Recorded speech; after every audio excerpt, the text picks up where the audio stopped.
This is Limited Supply, the place for refreshingly real takes on what D2C is really like. We're your hosts, Nick and Moiz. Let's start talking about money.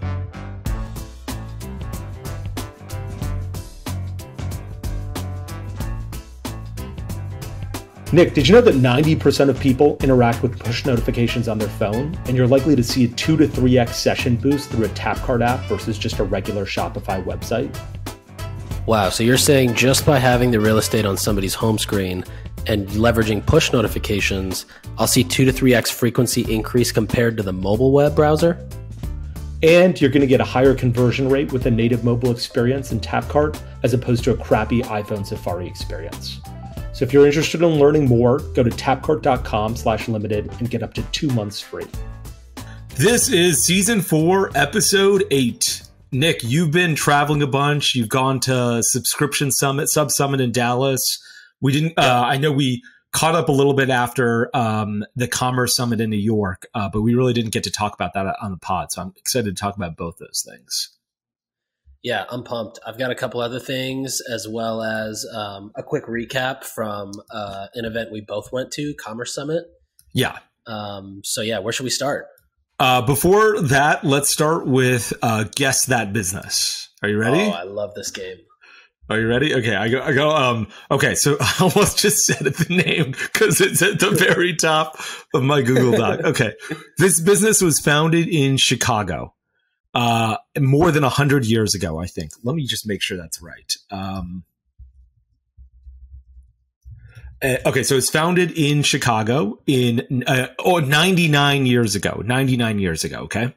Now, It's a private company, so it's not publicly traded, so I won't be able to tell you the valuation.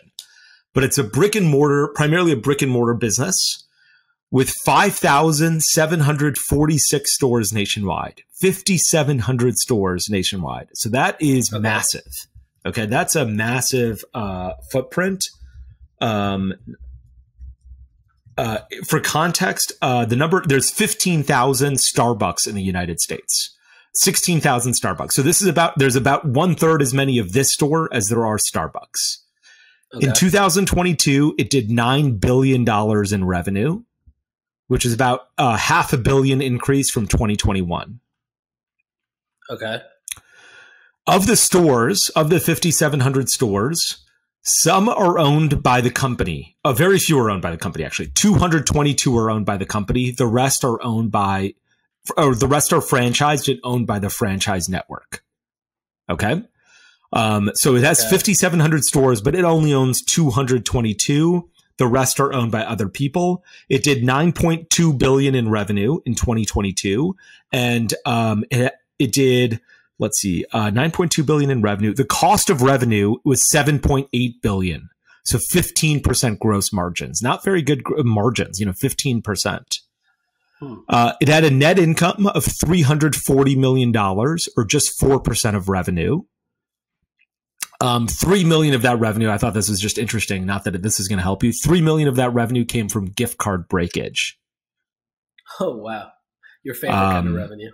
Yeah. 3 million of that net income, actually, I'm sorry, not revenue. 3 million of that net income came from gift card breakage. So almost 1% of net income is gift card breakage. Okay, so let me just go over it again. Founded 100 years ago in Chicago, 5,700 stores nationwide. 222 are company owned. The rest are franchised. 9.8 billion in revenue. 9.2 billion in revenue in 2022. Cost of revenue, 7.8 billion, meaning it had 15% gross margins. 2022 net income was $340 million, or just 4% of revenue. 3 million of that net income came from gift card breakage. Two other notes. Fourth quarter 2022, I don't know if this will be helpful. Revenue was $2.2 billion. So it's not a super seasonal business at all. 5.2% increase in same store sales. Not a huge increase. The business has been around for 100 years, so it's an old business. Privately traded, not public, makes this so hard to guess. If you get this, I'll be shocked. But yeah, give me 3 questions. Who is the customer? Good question. My dad, me, maybe your mom. During the holidays, maybe, but probably not. Anyone could be the customer. Let's say you're in Napa and you need something like, maybe that's too, like, anyone can be the customer. Anyone can be the customer. Not Okay. like, only moms, but I bet it's more dads than moms. Let me put it that way. And do they sell something that you can eat? Yes, but that is a very small part of their sales. Okay. I'm thinking of like the Hallmark store for some reason. Ooh, that is so good. That is so good. I think moms would be more likely a customer than dads. It's not the Hallmark store, but that is a really good guess. Yeah, that is a really good guess. Like, okay. And you said, do they buy something that you can eat? Or I'm sorry, do they sell something you can eat? Like, Best Buy sells like food right at the counter. They don't really do that. Like, that's not their number one product. Same thing over here, kind of. Sure.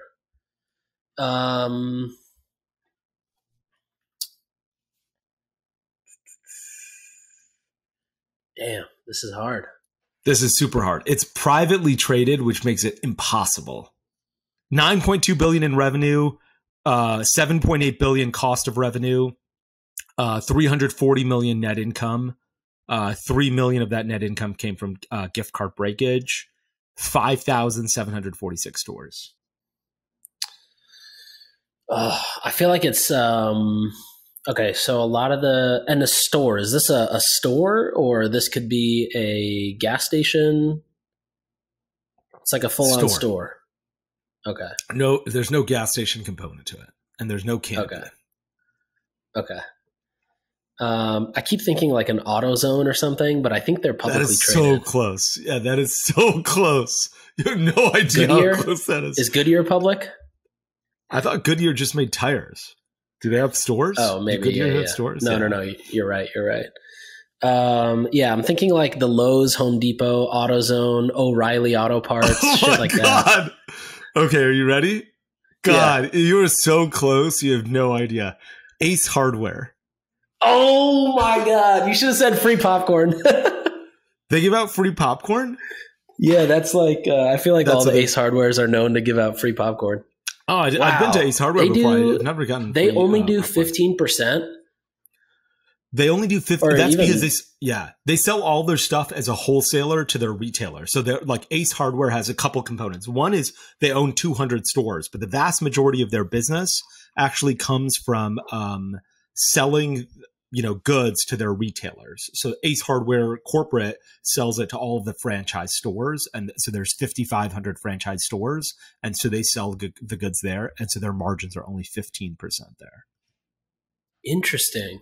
That is, so they're 9.2 billion. That must be just like gross income as a retail business. No, that's total. That's all sales. Their wholesale sales were 8.3 billion. Retail sales were 800 million across their 222 stores. Yeah. Wow. Damn. That was a good one. So yeah, that was a really tough one. I was thinking I'm shocked how close you got. Or Lowe's and Home Depot. I just said Hose and Lowe Depot. I'm shocked at how close you got. Anyway, I thought that was a fun one. Okay, let's switch to your topics. Tell me about Sub Summit in Dallas. Okay, Sub Summit. I don't think there's too many takeaways there. The biggest thing I think is, one was I think a lot of people were talking about how subscription used to be something like when subscriptions became big, call it 3 or 4 years ago in the e-commerce space, meaning like everybody had a subscription component to their site. It became a lot about like, how do we hack recurring revenue, or how do we trick somebody into subscribing and now we don't have to go get them again? And there was a lack of focus on convenience or a reason why somebody should subscribe outside of saving 10 or 15%. And a lot of the talks that I saw at Sub Summit were really about like bringing convenience back, whether that is something as simple as, you don't want to run out of shaving cream, or you don't want to lug, a case of water up the stairs and into your house, or up your driveway and into your house. But a lot of it was basically coming back to convenience. That was probably my biggest takeaway. Not that I think it was anything too groundbreaking, but I think the convenience thing was really hammered home. I think it's always been a little like the way we've sold it, or like, when Native did it back in 2015 was, yes, we're trying to sell you convenience at the benefit of our LTV. there are a few things. There's two things that I think about that. One is, I think, you mentioned subscriptions became big 3 or 4 years ago. I think they actually became big like 10 years ago, or like, that's when they were really starting to blow up. And early on, I think that everyone had the benefit of being like, look, I do want to subscribe to Dollar Shave Club blades because this is great. Or I want to subscribe to Time Magazine. But after, I don't know when it was, but at some point, everyone realized once I subscribe, it's fucking impossible to unsubscribe. And so I don't, even if the company makes it kind of easy, it's still a pain in the ass to be like, I've got to remember my password for this deodorant business's website on my mobile phone. I have no idea what my password is. And it had to be changed at some point because, my other password is hacked. So now I've got 400 different passwords and I don't remember what they all are. And I got to navigate towards subscriptions and then find subscription and then it just became such a pain in the butt that no one wanted to do it. So even though we were selling convenience, I think the inconvenience of unsubscribing overwhelmed everybody. I think at Native, a couple things that we did was, one, we told everyone buy every 2 months. And we quickly realized that every 2 months was too much of a frequency, but it was really hard to get the frequency right because if you were a guy, there was a guy, one of my friends would be like, I use a stick of Native every month. And I'm like, Jesus, you're going through one stick every month. Like, he's like, I shower twice a day because I go to the gym. I'm a big guy. I work out a lot. I've got a lot of surface area under my arms. So every month is right for me. And we'd have some women who'd go 8 months, but without before they had to buy another stick. And so it became really difficult for us to figure out that frequency. And that made our business more difficult. And I didn't invest a lot of time or resources into figuring it out. But I think that we pitched a 2-month frequency for my convenience more than the consumer's convenience, which probably isn't a good thing to admit. And then the other thing I noticed when we were doing subscriptions in Native is the cost of getting people to subscribe was so high. Everyone was so afraid of churn, or afraid of how hard you'd make it to churn. So we tried to run ads to a subscription only page once. I A/B tested early on in 2016 or late 2015. I forgot what it was. A page where you couldn't buy one time and a page where you could buy one time or subscribe. And there was a 10x higher CAC on the subscription only page. That is how much people were like, I don't want to purchase this because they're like, I fucking hate subscribing. And so I think that convenience is great, but I wish there was some standard where we all direct consumer brands agree to, where we're like, look, we will make it so people can unsubscribe online. It's the right thing to do and we should do it. And it's annoying that it's annoying and it's preventing everyone else from subscribing because we're bad actors here. Yeah, fully agreed. I think it actually gives, when you hover over the little I dot on PDPs of subscribing, it's cancel anytime and your order, you'll get notified, whatever. I think the actual right messaging in there is explaining how easy it is to get rid of this if you don't like it or if you're not a fan of it. And that's something that I think people don't talk about because they don't want to talk about getting rid of the subscription before somebody even becomes a customer. Totally agree that the direct to subscriber funnel just doesn't work. And it's so unnatural. It's not like you go find something for the first time and you're ready to subscribe. We've always found that the best funnel for subscription is 1 to 2 purchases before asking somebody to commit to subscribe. You also get a longer LTV out of that person, especially if they came in through some sort of a variety or sampler pack or, tried a variety of variants and then decided which one to subscribe to. Versus being like, hey, we'll give you 30% off if you subscribe now. And then it's 10% off going forward, basically incentivizing somebody to subscribe first. Those people leave the fastest and they're often your worst customers. Yeah, makes sense. The other thing that I'm not sure if they talked about this during the summit was chargebacks. The number of chargebacks that have come up as a result of subscriptions is now insane. And there are banks JP Morgan, if you say I canceled the subscription, they say you don't need to provide proof at all. You get let's say I subscribe to, I don't know what a good brand is, Hint Water. And I canceled today, which is June 7th, let's say it's June 7th, 2023. And I emailed them and I said, cancel this subscription. And then I did a chargeback for my January order. And Hint is going to get that chargeback and they're going to say, look, here's an email proving that Moiz canceled on June 7th. JP Morgan's like, nope. Yeah, they don't care. they're like, he doesn't need to provide proof of cancellation. And you're like, well, I provided proof and he canceled June 7th, not January 1st. And JP Morgan's like, we don't give a fuck. He gets his money back. You lose no matter what. And I think that I wish there was some part of Sub Summit that was like, this is the attorney to go to. Let's all sue JP Morgan Chase. I'm the least litigious person in the world, but I want someone over there. Like Jamie Dimon wants to run for president. This is why I'm not going to vote for him until he fixes this issue of providing anyone who's ever called for a chargeback and giving them their money back. The other new chargeback category I've seen is product not acceptable, where I'm like, okay, great. I'm going to go buy a Ferrari with my American Express card. And then I'm going to be like, you know what? I thought it was going to be a little bit faster. I'm just going to do a chargeback on this. How's that sound? Yeah. Huh? That sound fun? That's not, of course, that's not acceptable. You can't just do chargebacks for product not acceptable. And if banks are going to let people win that, I'm going to start doing that on Ferraris. Yeah, it's the chargeback thing is ridiculous. And it's, last episode we were talking about like what would a direct to consumer lobbyist help with. I think this is one of those things that chargebacks are insane too, because like we've seen chargebacks where the product is delivered and there's even FedEx has a photo of the product delivered and somebody says nope, never arrived, and then the bank just they don't do anything. And it's almost like a waste of a step when they're like, you want to respond to the chargeback. Like, what's the point? We're just going to get dinged, and then Stripe's going to see that and they're going to get pissed.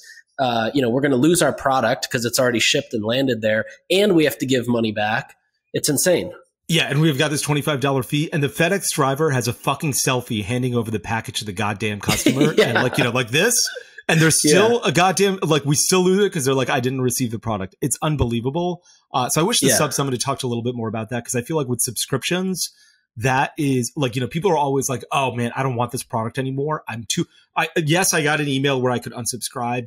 Yes, I subscribed and it was very clear, but I still don't want it. I decided after the fact. I didn't do anything when I could have done something. So now I'm going to blame it on the company's doorstep, or I'm going to lay it on the company's doorstep. And the bank is like, well, we don't care who, we're not going to eat it. And we want you, the customer, as the, customer of our credit card. So we're going to just they want to keep them happy. Yeah, I'm surprised. I wish they'd talk more about that. But you hosted a dinner there at Carbone. Is that right?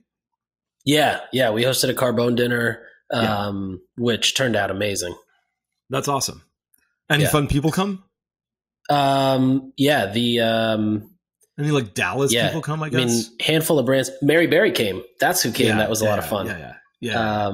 So she was there. That was a lot of fun. Yeah. I was talking to her 45 minutes ago. I knew she was there. Yeah. That's awesome. Okay. And then I have some other takeaways from Commerce Summit. Yes. And let's do it. Cool. So this was basically, I just had like a running list of notes on my phone. And as I would hear something, I would just, write it down because I thought it was interesting. So I'll try not to name too many names because a lot of this was shared in confidence, but you'll probably know who they are as I read it. So the first one that I think you actually, this might have been you that told me this, but and I probably should have known this, but there's no tariffs on imports under $800. Yeah. Didn't know that. I got a segment about that right after this. Amazing. I learned from the GoBolt guys that they have a lot of brands that ship to 3PLs in Canada or Mexico and then individually ship them in for this reason. So I thought that was fascinating.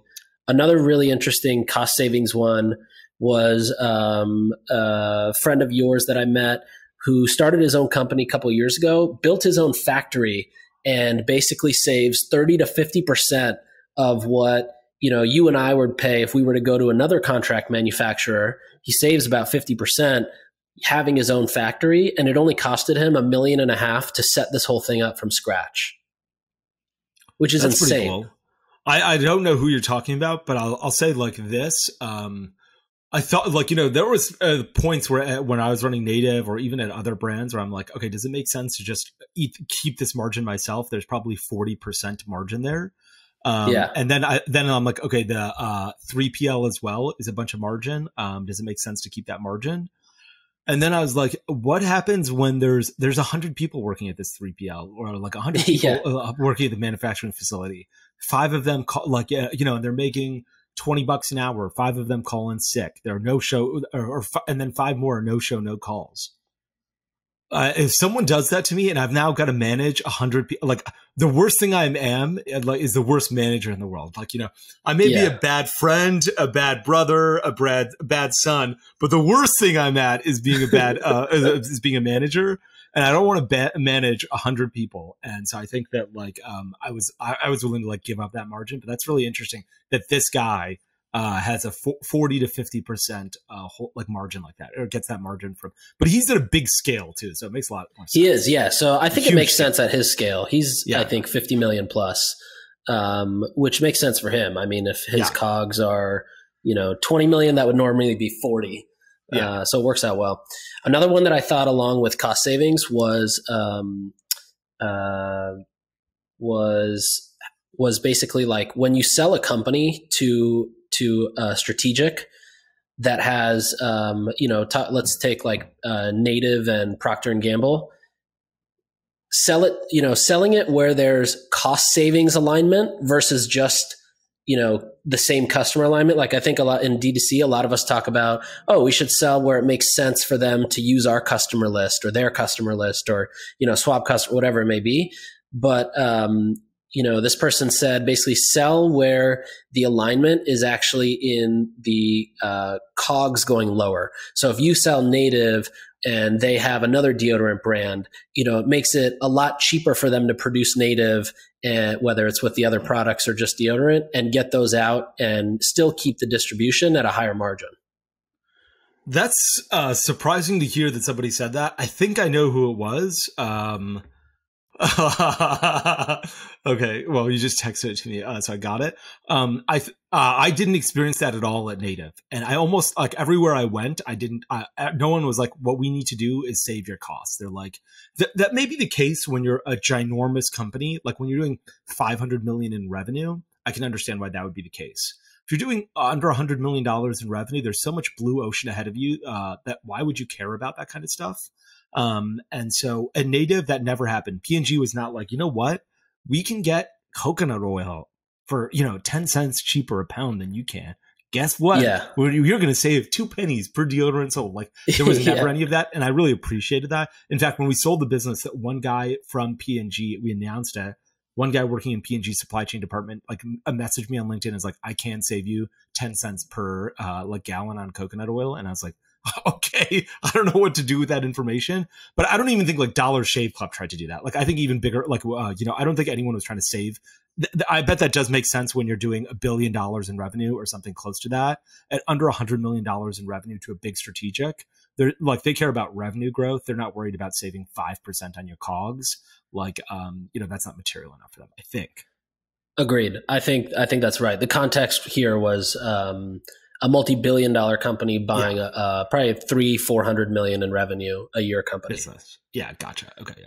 Okay, another interesting one that I learned in the breakout was if you're hiring for a role that has no upward mobility, but call it somebody who just comments, moderates ad comments, somebody who's just reaching out to influencers, somebody who's just sending DMs, hire overseas, because you don't have to worry about their full career trajectory like you do and is expected here, where you have to have a clear path of how this person gets to the next level.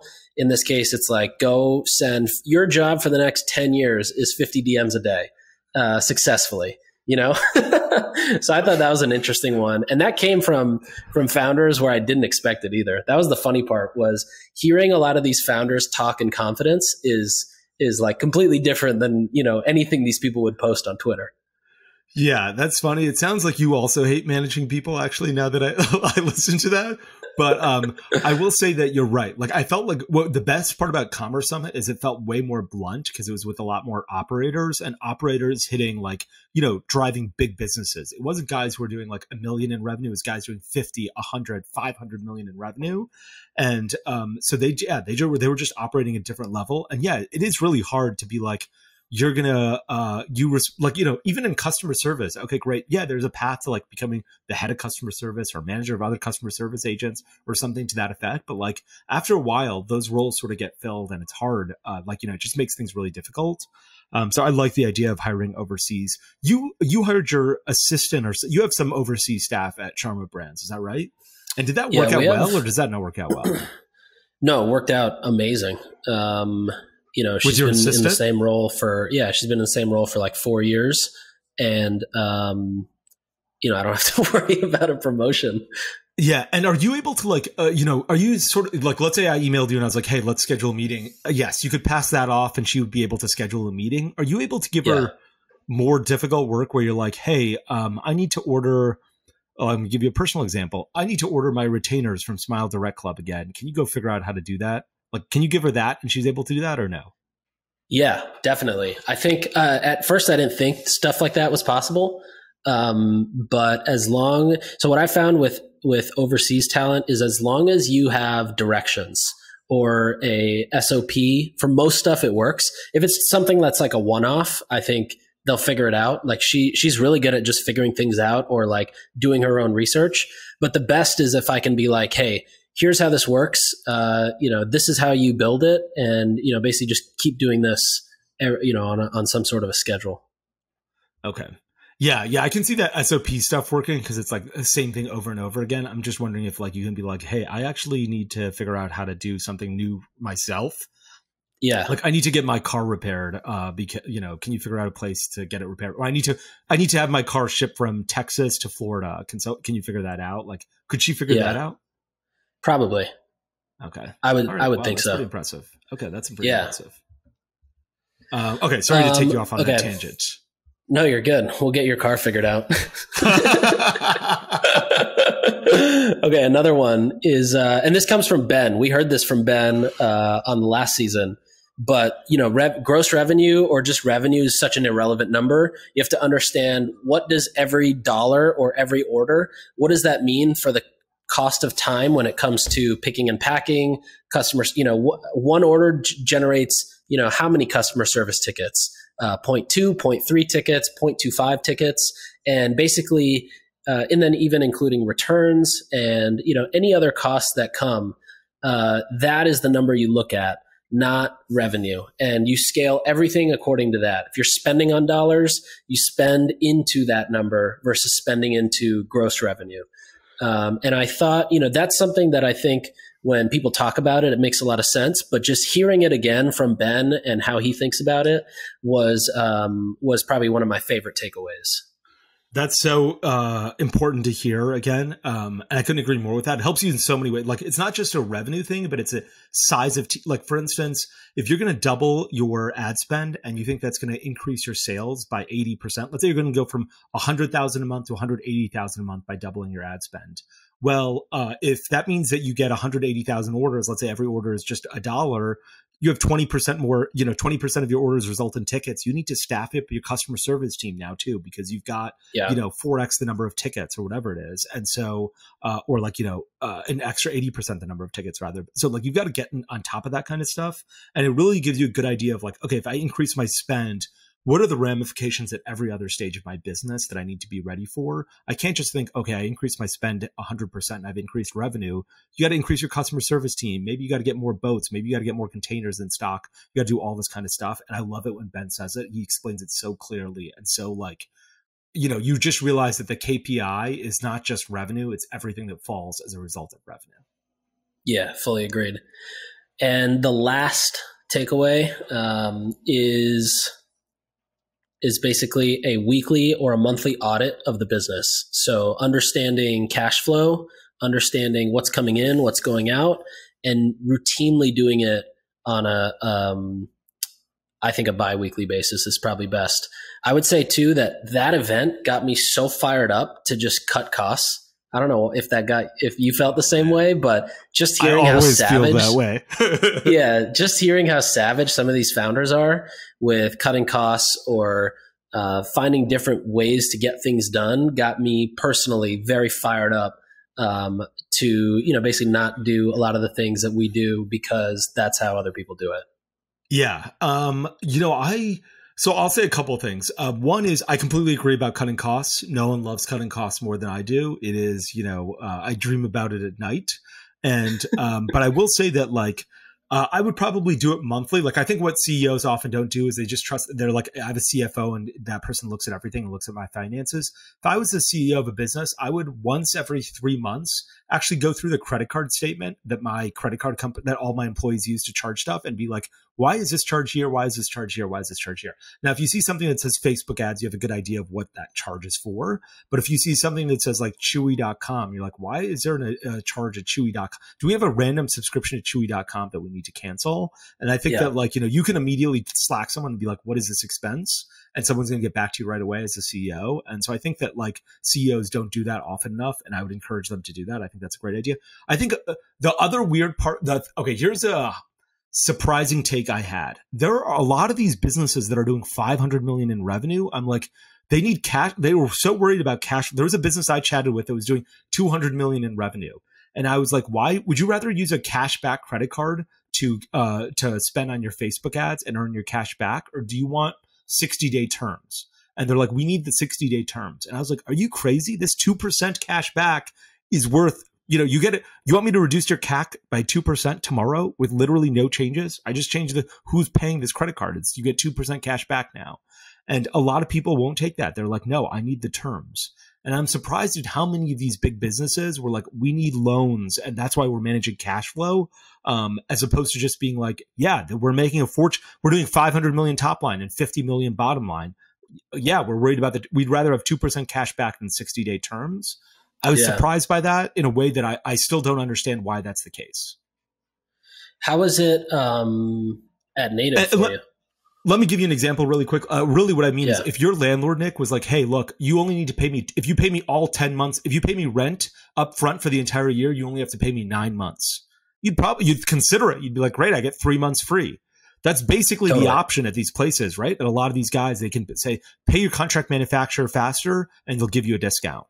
Use cashback credit cards for Facebook ads and you'll get a discount. And a lot of people are like, no, I need the terms because that's the only way this business works. At Native, I was looking for cash back everywhere. We were generating it. I think when I made this public, but when we sold the business, we had something like $10 or $12 million in cash on the balance sheet. I didn't know what to do. I was, if anyone's, I'd go to like a ShipStation. I'd be like, if I pay you for the entire year, can I get 2 months free? Like, what am I going to do sitting on $500? If I can save $60, let me do it. And so I was trying to prepay everyone to save money. But I feel like that's not the case. And I still don't understand why that's not the case for businesses doing $500 million in revenue.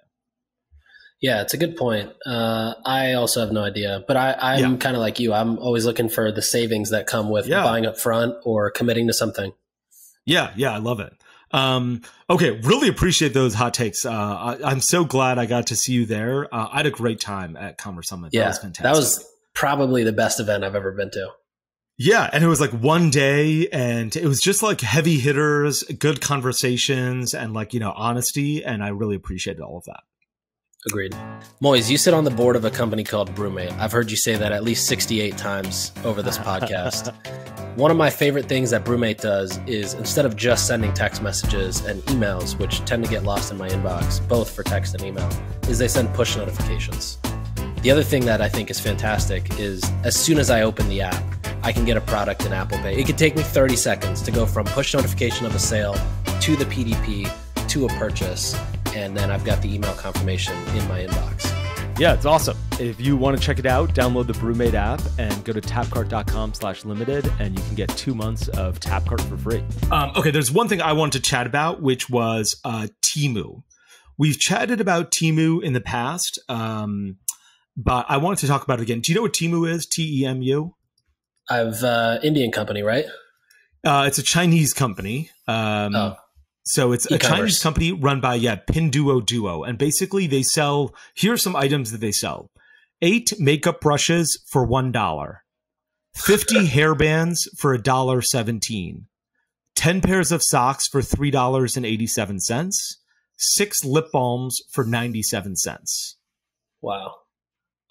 So insanely cheap prices on everything. And I see BlendJet here for less than $9.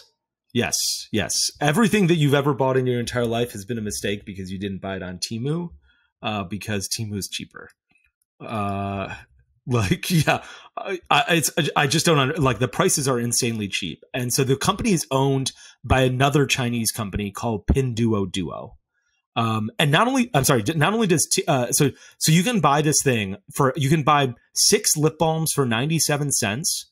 It's free returns within 90 days and free shipping. So you can buy 6 lip balms for 97 cents and have them shipped from China to your doorstep in New York for free. And I can tell you right now, you don't need to be a very smart person to know that they cannot make money on that. You cannot make 6 lip balms for 97 cents. You cannot ship them anything from China to America for 97 cents. You cannot offer free returns on anything for 97 cents. So basically, these guys are not listening to Ben, a true classic whatsoever. Yeah. But they are getting a lot of subsidies. And I wanted to talk about the subsidies that this company is getting. And before I talk about the subsidies, maybe I can talk to you a little bit about the size of this business. They ran a couple Super Bowl ads this last Super Bowl. And in this year, Temu says that they will spend $1.4 billion on advertising campaigns in the United States. Wow. Next year, they intend to spend $4.3 billion in advertising in the United States. For context, that makes them, certainly within the ballpark of Procter & Gamble, who I believe is the largest advertiser in the world right now. So they're spending, I think, about half or something around that amount in ads for Temu as Procter & Gamble is doing for all of their brands. And this is how, so they're burning money like there's no tomorrow. Like you got to be burning money, but they're burning less money than you think. And this is why. One is they're getting subsidies from shipping carriers. They're shipping most of their packages from Guangzhou, China. And there was this article in Wired magazine that was talking about this. This is how I know this. They say they're shipping most of their packages from Guangzhou, China to the United States. And on average, shipping a package from Guangzhou to the US is about $14 for the size of packages that Temu ships. But Temu actually went to their carrier, like their UPS in China called J&T Express, and said, look, we're a huge buyer of your services. We need you to eat some of this cost because we cannot afford to send 97 cents lip balm. Buy the lip balm, send it to an American and pay $14 in shipping. So J&T Express pays about $5 per shipment, or subsidizes the shipment by about $5. So Temu only has to pay $9 to $10. Wow. The other thing that they do is they go to manufacturers, and once they start scaling with a manufacturer, they say, hey, we need you to bring down your prices. You're selling 6 lip balms to us for $1.97. Now we need them for 73 cents. We're selling 1 billion of them. You can't sell 1 billion. You tried to sell them on Amazon yourself before. They go to this manufacturer. Yeah. Like, we tried to sell them on Amazon. We started ads saying free lip balm, give us 5-star review on Amazon. We started paying people for 5-star reviews on Amazon, and Amazon caught us and banned our product. And these poor guys didn't even know what they were doing was wrong, because in China, that's perfectly fine.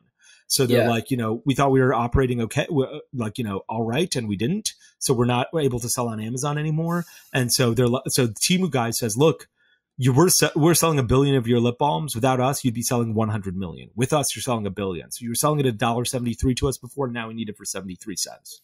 And the manufacturer's like, well, I can either sell 100 million next year, or I can sell 1.1 billion.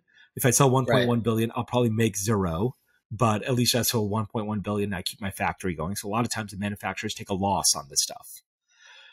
Finally, their last subsidy is from the US government, which is what we were talking about. If the Temu guys shipped all of their stuff from China to America in containers and then shipped it from America to the consumer, they would have to pay tariffs when they brought it from China to America.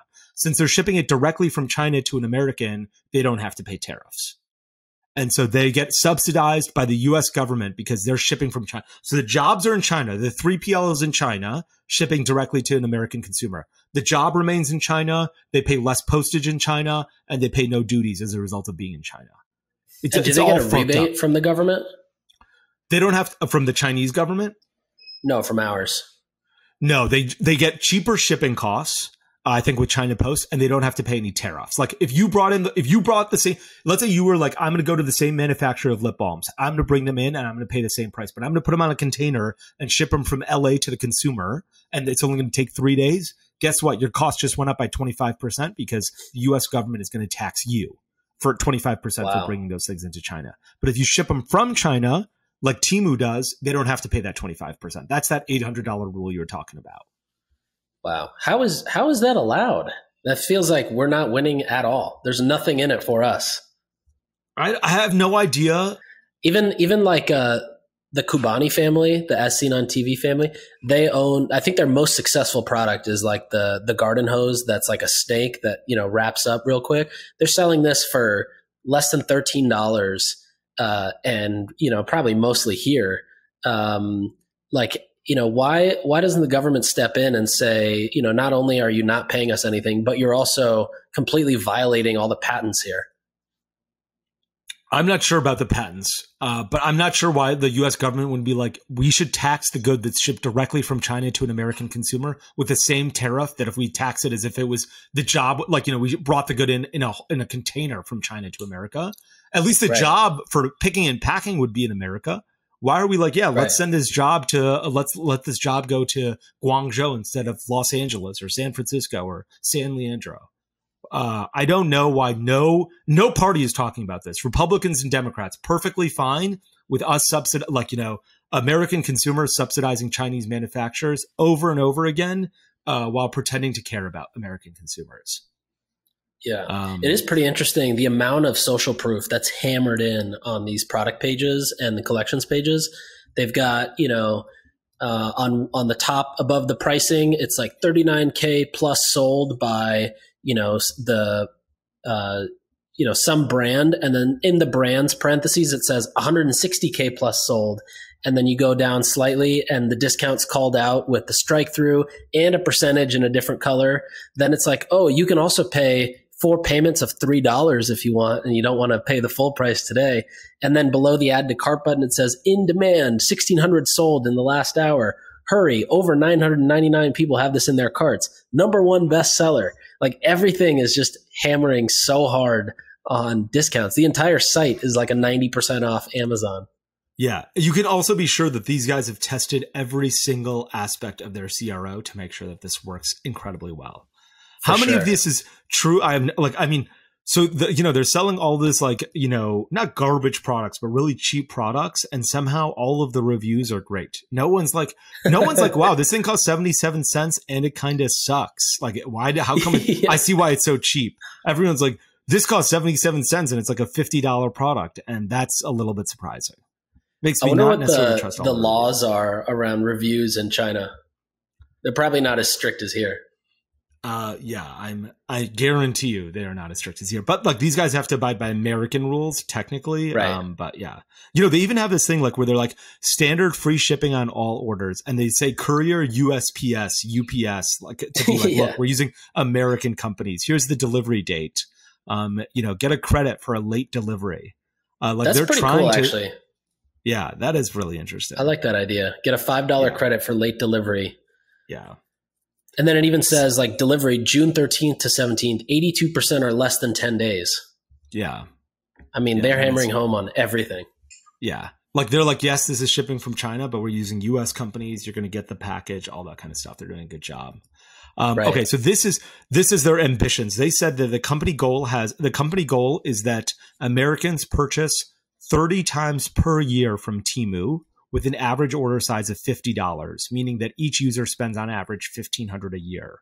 Right now, the rumor is that the average transaction on Temu is $25. In any case, really what it is these guys are burning money like there's no tomorrow, but they seem to be subsidized both by their shipping carrier, by manufacturers, and by the U.S. government through no tariffs that U.S. companies could not get away with, and they're making them. They're doing massive amounts of revenue, $4 billion in marketing. You could basically buy every Super Bowl ad, the entire Super Bowl, and you'd still have, I think, $2 billion left over. That's amazing. Pretty nuts. Wild. All right, should we dive into one more thing, or yeah, let's dive into one more. I've got one that I think is that I always hate. Every time I get this, I know you're going to hate it too. It is these publications that write about you and have some bullshit award, and then they come after you like sharks when you try to say that you have this award. And so I did some research on and tried to gather some costs. So Forbes Forbes has a company called Shook Licensing.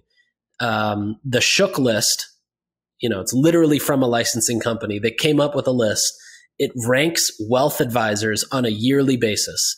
If you make it to the list, they will charge you $3,500 a year to use it in your own marketing materials, like an email signature. And if you want to use it as an ad or something else where you're putting paid media behind it, you have to actually contact them and probably pay triple that.